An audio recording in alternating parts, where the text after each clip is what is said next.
बेडुपाको बारमासा बेडुपाको बारमासा नरण का फल पाको चेता मेरी छैला नरण का फल पाको चेता मेरी छैला ऋण भूणा दिन आया ऋण भूणा दिन आया नरण पूज मेरो मेता मेरी छैला नरण पूज मेरो मेता मेरी छैला। उत्तराखंड देवभूमि, जहाँ हिमालय की गोद में बसी समृद्ध परंपराएं, अनोखे फल और एक जटिल राजनीतिक संस्कृति। हाल ही में केंद्रीय कृषि मंत्री शिवराज सिंह चौहान ने उत्तराखंड के काफल, लीची और कीवी जैसे फलों की तारीफ करते हुए कहा कि ये फल न केवल स्वादिष्ट हैं बल्कि वैश्विक ब्रांड भी बन सकते हैं। उनका कहना था, हॉबी फार्मिंग से इन फलों को हिंट प्रोडक्ट बनाना हमारी प्राथमिकता होनी चाहिए।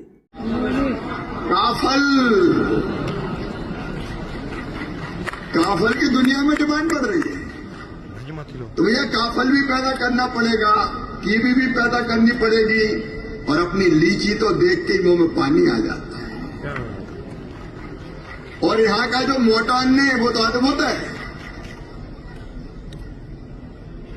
जो हमारे कोदो कुटकी और वो क्या था जो मैं ले गया था, मड़ुआ। मैंने भाभी कहा था, यहां भी कह रहा हूं कि हमारी श्रीमती जी ने कहा कि मैं तो मड़ुआ ही खाऊंगी और कुछ खाने अच्छा नहीं लगता। ये चीजें इतनी हैं कि वैज्ञानिक इन पर रिसर्च और शोध और करें। इनका उत्पादन किया जाए, मड़ुआ का उत्पादन बढ़ना चाहिए, उसके लिए और अच्छे बीज बनना चाहिए ताकि उसकी पैदावार भी बढ़े और उसकी मार्केटिंग ब्रांडिंग की भी जरूरत है। तो उसकी मार्केटिंग हो, ब्रांडिंग हो, मोटे अनाज पर आधारित और जितनी फसलें हमारी है उसको संरक्षित करके उसकी मार्केटिंग ब्रांडिंग करके बेचना पड़ेगा। मैं दावा करता हूं उत्तराखंड के किसान भाइयों, देश नहीं दुनिया में धूम मचा देगी हमारी ये फसलें। जिन पहाड़ी उत्पादों की केंद्र सरकार आज ब्रांडिंग कर रही है, उसी उत्तराखंडियत की अलग कांग्रेस के वरिष्ठ नेता हरीश रावत वर्षों से जगा रहे हैं। हरीश रावत का यह विचार सिर्फ किताबों में नहीं बल्कि राजनीति की जमीन पर भी गूंजता रहा है। लेकिन अफसोस, कांग्रेस के भीतर ही इस विचार को समर्थन के बजाय तंज मिला है। कभी हरीश रावत के करीबी रहे रंजीत रावत ने कटाक्ष करते हुए कहा, काफल पार्टी और नींबू पार्टी से कांग्रेस का पेट नहीं भरने वाला। हरीश रावत के साथ खड़े होने वाले युवा नेता अब या तो अलग हो गए हैं या फिर विपक्ष में खड़े हैं। प्रीतम सिंह अब उनके कटु आलोचकों में से एक है। किशोर उपाध्याय भाजपा में विधायक है और करण मेहरा जो रावत के साले भी हैं, आज कांग्रेस के अंदर रावत विरोधी खेमा संभाल रहे हैं। लेकिन ये अंतर विरोध आज का नहीं है।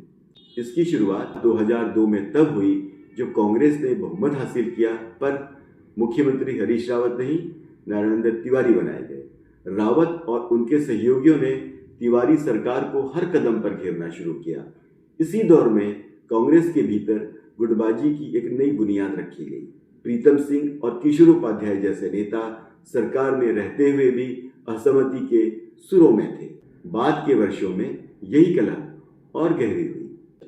2016 में हरक सिंह रावत ने खुद स्वीकार किया कि उन्होंने हरीश रावत सरकार को गिराने में भूमिका निभाई थी। यह कांग्रेस की उस आत्मघाती राजनीति का हिस्सा था जिसमें नेतृत्व नहीं प्रतिस्पर्धा प्रधान थी। यशपाल आर्या का कांग्रेस छोड़ना भी इसी कड़ी का हिस्सा था। उन्हें लगा कि हरीश रावत उन्हें हाशिए पर रखते हैं। हालांकि वो वापस लौटे, लेकिन सवाल वही रह गया, क्या कांग्रेस नेतृत्व का सम्मान करती है?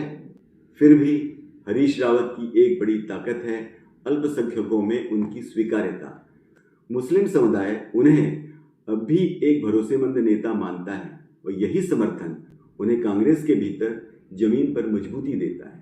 उत्तराखंड की राजनीति का एक सच ये भी है कि उत्तराखंड की राजनीति जातीय संतुलन पर टिकी है।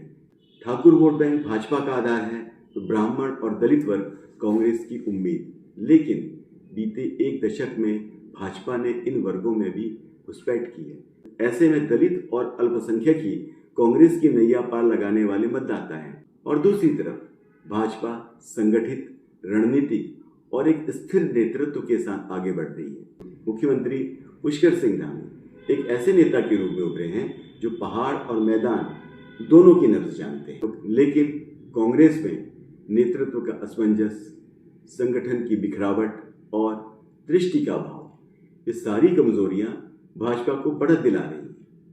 2027 उत्तराखंड के लिए सिर्फ एक चुनाव नहीं बल्कि एक विचारधारा की परीक्षा होगी।